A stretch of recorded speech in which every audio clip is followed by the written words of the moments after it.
Третиот циклус на студии или докторските студии најпривлечни за студентите од други земји. Од Универзитетот Свети Климент Охридски од Битола велат дека токму програмите кои ги нудат на високообразовните установи, а кои се реализираат на англиски јазик, се оние на кои има најголем број на студенти од други земји. Најмногу интерес од странските студенти имаме за докторските студии. И можеме да кажеме дека дури имаме еден 30 или 40% од студентите ни се странски студенти.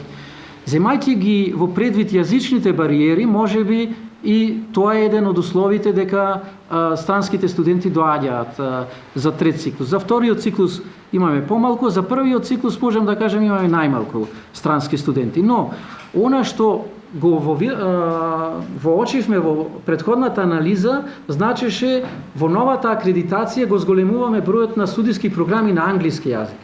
Така да поттикнавме неколку факултети да направат повеќе студиски програми на англиски јазик, за да може странските студенти да доаѓаат тука. Коруновски информираше дека работат во насока на зголемување на можностите за зголемување на бројот на странски студенти и токму поради тоа е зголемен бројот на студиски програми на англиски јазик на неколку факултети.